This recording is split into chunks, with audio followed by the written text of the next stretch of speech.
Hey, what's going on? This is Dr. Rhadi Ferguson with Pro MMA Now. I have former UFC champion Pat Miletich on the phone. Pat, how are you? I'm doing good, Doctor. Good to hear from you. Oh, man, listen. This is absolutely a pleasure for me to be on the phone with Pat. The last time I spoke with Pat was when we sat down face-to-face before my Strike Force Challengers fight in 2011. And I really was in awe and enamored to be able to sit down and speak with you because you're you're a living legend in the sport. I sat down and watched your videos on YouTube. I remember there was an armbar video that you did for the turtle that I used to practice over and over and over again for judo, as a matter of fact. And I just I appreciate it, man. I appreciate it. And I can't believe it's been that long. Yeah, man, we're getting old. What are you talking about? That's all I'm trying to tell you, man. Getting up out of a chair is rough, buddy. You hear what I say? Yeah. Yeah. My mom says, "Man, you move like that?" I said, "Yes, I do." So, Doctor, we move good when we have to. Buddy, listen. If you let me run around for 15 minutes and get a good stretch, I got one more ass whooping in me. And I'm just saving it for when I really need it. Exactly. Okay, real quick, I don't want to take up your family time because it's during the holidays. I told you I keep it to 5 minutes, and right now we're at the 2-minute mark. So let's run the list as best we can. All right? All right. You tell me who you got. Lombard versus Berkman. Dude, I'm going Lombard, man. Kid's a beast. Okay. I don't know these other two, Haraguchi and Gaudinot. I don't know any one of those. So let's move on to Tavares versus Marquardt. I'm going Marquardt. I'm going the veteran, buddy. Yep. And Cerrone versus Jury. Got it. As ornery as Donald Cerrone is, I like it. Right, I do too. Now, we're going to take up the last 90 seconds for the following. Jones versus Cormier, and why? I think that Cormier is going to do it. Like you and I were going back and forth on Facebook a little bit. I've been watching him for quite a while now, since he started fighting in Strikeforce, and I was calling his fights on there. And he's an amazing individual. He's a very bright guy. He's an analytical guy. He's a thinker, but he's a freak athlete also. A very powerful guy. His wrestling is on a whole nother level than most people have ever even seen, being one of 10 Americans to win the toughest wrestling tournament in the world in Russia. Dan Gable, Dave Schultz, guys like that are the guys that have won that tournament, and he's one of them. I think he can get inside. He might, he's going to take some shots on the way in, but I just think with Gustafsson being able to take Jones down a couple times during their fight, Daniel Cormier is going to put Jones on his back. Jones is not going to enjoy it, and he's going to have a lot of trouble, and he's going to gas during that fight. And I think Daniel pulls it out. I think he ends up winning it because he's just on another level. Jones, being a great champion, certainly has the potential to hurt Daniel early on, but I give the edge to Daniel just because he's a freak and he's a thinker. Tell the people, because they don't really understand when they watch UFC, when we mention NCAA champion or I don't think the people understand the difference between being an NCAA champion, okay, being a U.S. national champion, being an Olympian, and then being in the finals of the Olympics. Yeah. The Olympics. Yeah. No, it's for people that have never experienced it. Me growing up in Iowa, I had the opportunity, obviously, to wrestle with great wrestlers. My sport was football. I wrestled to stay in shape for football. Luckily, I stayed out for wrestling and wrestled a couple of years in college before I went home to take care of my mom. But wrestling with just a guy that's good enough to make a Big Ten team and start for a Big Ten team or Division I wrestling school, they're going to be an animal. They're going to be a rough cat. And then you get a guy that becomes an All-American, top 8 guy in the nation. That guy's even more of a freak. Then you get a national champ, a multiple-time NCAA Division I champion. Those guys are very rare. Then you get guys that are the top 6 on the Olympic ladder, complete freaks of nature. Guys that win the Tbilisi, in Russia, like Daniel Cormier, Dave Schultz, guys like that. One in, 100 million, honestly. Right. Just complete difference. And they do everything different than even a guy that wrestles at a high level in college can't even really deal with these guys at all. I mean, the Ben Askren, the Cormier is a freak. I'm glad you said it, because these people don't know you could be an NCAA champion and those guys don't make it out of the first round. No, they get.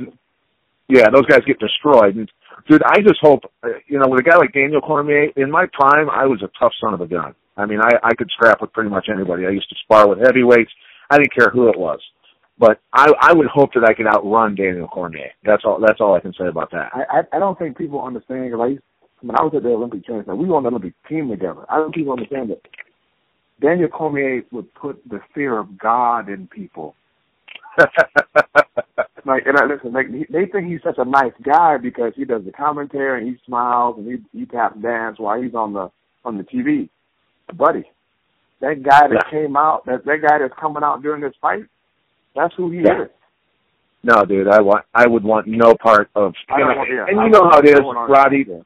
Doctor, you and I have fought a lot of people. We've done a lot of competitions. We can pretty much hang with, 98, 99% of the population on the planet. Right on the planet, right, at any time.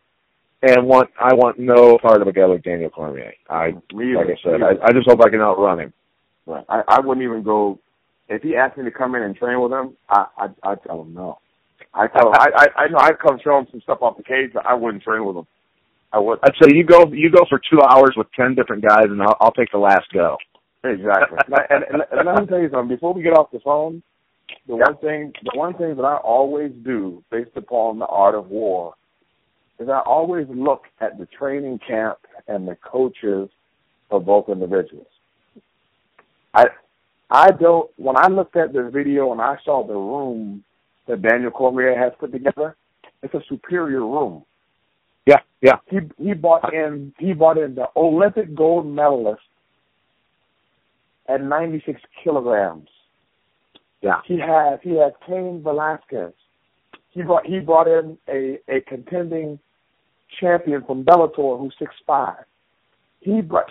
Let me tell you something. You can find somebody similar to Jones.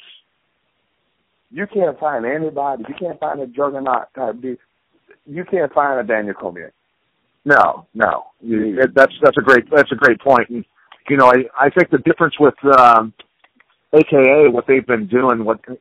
My mentality was always you have to train at fight speed. You don't become a Formula One racing champion by driving down the highway at 55 miles an hour and then jumping in Formula One. So training at fight speed, obviously it's important to keep people healthy, and AKA has had their share of injuries because they train at fight speed.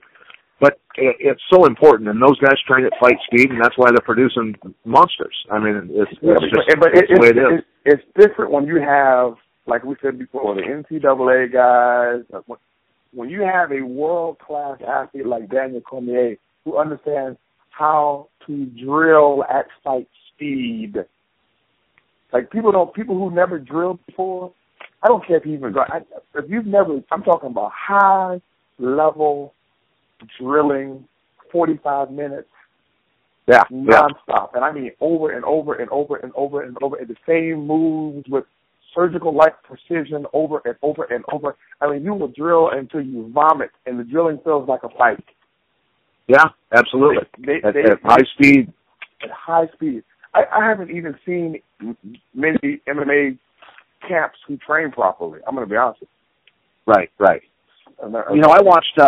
I watched Ben Askren and his brother. They came down. Ben Askren's dad lives in my hometown, and they came down and asked if they could come in and use the wrestling room and stuff. And I just sat on the wall and watched he and his brother drill, and they drill like that. And it was amazing. They went for an hour straight, just high-speed drilling, give and take, grappling, and takedowns and stuff. And I loved watching it. It was a blast.